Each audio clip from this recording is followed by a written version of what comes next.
Rescue crews continue searching in several locations in Indonesia after a powerful earthquake struck early on Saturday morning.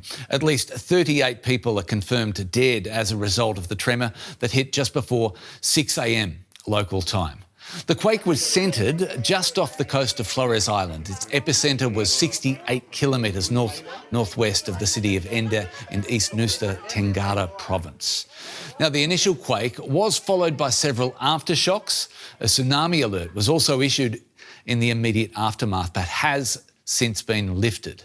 Now, it's worth pointing out Indonesia, which is made up of 17,000 islands, is prone to earthquakes and volcanic activity because of its location on the so-called Ring of Fire, an arc of volcanoes and fault lines that run the length of the Pacific Basin. Right, so we are going to hear from an expert in earthquakes and tsunamis, also our reporter in Jakarta. But first, let's hear from an eyewitness, a woman who stayed in a hotel in the Indonesian port city of Labuan Bajo, which is located on Flores Island. The sound was loud, thunderous. I thought someone woke me up or something. Then when I woke up, it was an earthquake. Then we went out. The sound got louder. I never felt an earthquake like this. Usually earthquakes are over fast, but this one took a long, long time. We were on the 5th floor. We ran looking for the emergency exit. We managed to go down one floor, but just as we were about to go down further, stones were already scattered everywhere. And the shaking was still intense. Right, we've heard from our eyewitness there. Let's go to Kenya Winanti, DW's Deputy Bureau Chief in Jakarta. Kenya, great to have you with us. What is the most up-to-date information you have on the situation on the ground in terms of what advice to the residents, what advice are residents getting in the area at the end of what must have been a harrowing day? Yeah, 12 hours after the earthquake hit Flores Island, rescuers are now scrambling for potential or possible survivors and victims that they believe are still being buried under the rubble. In the latest press conference, the officials have announced at least 38 people died, and this number might increase as they are still identifying the most affected areas that are still, some of the areas are still cut off because of the landslide following the earthquake. And this earthquake not only cut off some roads, but also electricity power and also communication line. But in the less affected areas, like you mentioned, Labuan Bajo, some of these resources have returned to normal. But people still insist to stay outside their homes. They even, some of them even are insisting to stay in hilly areas under makeshift tents in fear of aftershocks. Locals told us that they felt at least 200 powerful aftershocks following the big earthquake this morning. At the same time, officials have advised the locals to stay off damaged structures and expect another aftershocks in the coming hours. Kenya, a lot of people know this region more broadly as a globally popular tourist destination. Bali is not too far away. Could you tell us a little bit more about East Nusa Tenggara province? Yeah, East Nusa Tenggara province is the neighbor of Bali or Lombok Islands, which are more prominent for tourists, especially from overseas. This province has over 500 volcanic and coral islands, including the Flores Islands, which was struck by the earthquake this morning. And its main draws is Komodo National Park and its legendary Komodo dragon, as well as multicolor lake Kalimutu. But compared to its neighbors, especially Bali, East Nusa Tenggara province is far less developed with less critical infrastructures. Therefore, like you reported before, when the earthquake struck this morning, people in Labuan Bajo, which is the main entry for tourists to Komodo National Park, were scrambling to find safe area in hilly areas as they try to avoid tsunami from the seas. And tsunami warning had now been lifted by the officials, but people are still worried of the aftershocks. And at that time, many hotels, prominent hotels, were damaged, and the main airport in Labuan Bajo was closed down temporarily, and also schedules for boats, which tourists rely on for live onboard experience, were cancelled. So a lot of tourists were stranded at that time. But now, the latest update that we got, because Labuan Bajo is less or safer and less affected, things have returned to normal. You raised the spectre of critical infrastructure. How much infrastructure do they have in this area or the immediate area to aid and assist in search and recovery? And is this a case where authorities are requesting or waiting for backup? East Nusa Tenggara Province have several airports and also have several seaports that are scattered through this vast island province. But because of this earthquake, roads to these critical areas are cut off. And also considering the landscape of the affected areas that consist of island and also hilly terrains, it's very difficult to reach, especially the most affected areas called Nagekeo. Nagekeo is a town or small town near the epicenter of the earthquake, and it's the most affected one. And to reach this area, currently the officials have deployed helicopter and also boat to transport the emergency response teams.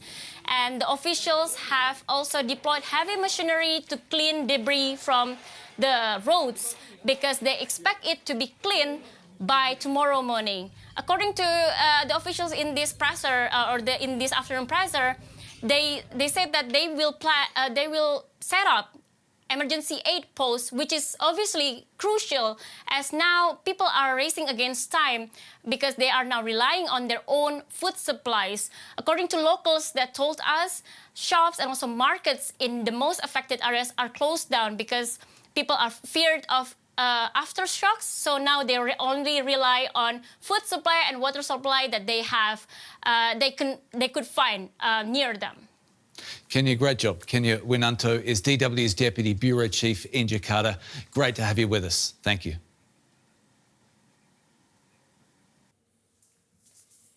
Right, so let's get more on this from an expert. Rahma Hanifa is a researcher at the National Agency for Research and Innovation of the Republic of Indonesia in Bandung, West Java, Indonesia.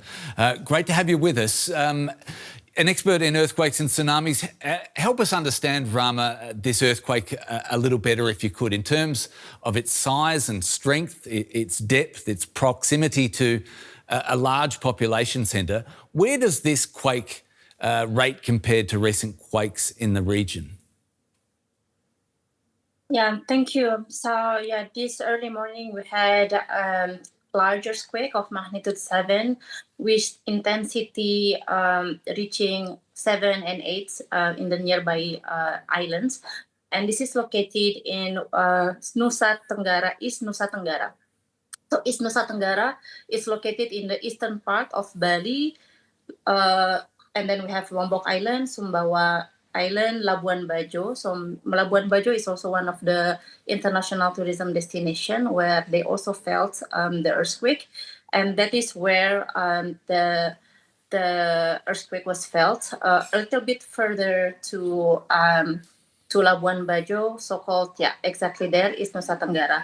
So it's very close to what we had before in 1992 Flores earthquakes in Maumere. And it is located just in the north coast, in the offshore of the north coast of this area. So it's also quickly caused a tsunami that was detected in several locations of around 1 meter, 1.5 meter, and so on. But the shaking was largely felt. And it's also because we had a large rupture of about 200 kilometers. And also it was felt by 100 to the east, 100 to the west of the epicenter. So The field of the earthquake was quite large, and the people in the south of Sulawesi also experienced a small tsunami there. So we don't have a very big number of population in this island, but we do have about 5.5 million inhabitants in the islands and the surrounding region. Right. So we had a lot of people living in the coast area that experienced both the shakings and also the small tsunami. Rahma, I did a very shallow dive into naming and not fully explaining the Pacific Ring of Fire. Could you take us a little deeper and explain just how prone to earthquakes and volcanic eruptions this area is, simply because of its location in this so-called Ring of Fire? Yeah, so Indonesia is located in the junction of three major plates: the Eurasia plate, Indo-Australia plate, and also so we have Eurasia plate, Indo-Asia plate, and the Pacific plates. And this is where we are so-called the Ring of Fire. And this is also because of this location, we have 127 active volcanoes, but we also have active faults running throughout Indonesia. We have mapped in our national map in 2024, we have identified 401 active inland earthquake active faults, including some in the offshore area. And we also have 16 segments of megathrust. So we are actually a very active seismically and volcanically active tectonics in Indonesia. You talked about a quake in 1992 in the Flores Islands. East Nusa Tenggara province is thousands of kilometres from Banda Aceh, the Indonesian city, part of the province where 170,000 people died more recently in 2004. How much did that one cataclysmic event shape the way Indonesia prepares for a moment, prepares for a quake like the one we've witnessed earlier today? Yeah, the 2004 Indian Ocean that happens 22 years ago in 2004. It's located in the westernmost part of Indonesia, and it was magnitude 9.2. It was very deadly. 200,000 people died, but also infected the Indian Ocean. And within these 20 years, it really bring more science, technology, innovation, and preparedness afterward. We have, after that, the Indonesia Tsunami Warning in place. We have our National Disaster Management Agency, including we have now the Local Disaster Management Authority in every province and also every regency. And we have a lot of efforts, of course, done from the national, provincial to the local, but because of our very big country, and totally we have 200,000 millions population. So we also still have a lot of homework, in particular in the very local level, and also in places where it has been years or maybe hundreds of years they haven't experienced a big earthquake or tsunami. But at the national scale, we do have a very significant effort, including we are now leveraging our tsunami readiness, linking to the global initiative for Tsunami Ready program by IOC UNESCO for the Safe Ocean. Yeah. And we have also established the National Center for Earthquake Studies, where we launched the national map in 2010, 2017, and recently in 2024. So we did have a lot of researches, including both geology, geophysics, geodesy, social sciences, urban planning. It's really leveraged many research and implementation in Indonesia, but I think, yes, we do have still a lot of implementation and homework. For instance, retrofitting our buildings based on our last code is one of the big homework in Indonesia, because the government do improve the code, but to implement retrofitting and re-inspecting the code takes longer time for implementation. Rahma, there seem to have been so many quakes, powerful, deadly quakes in recent months across the world, Venezuela, Colombia, the Philippines among them.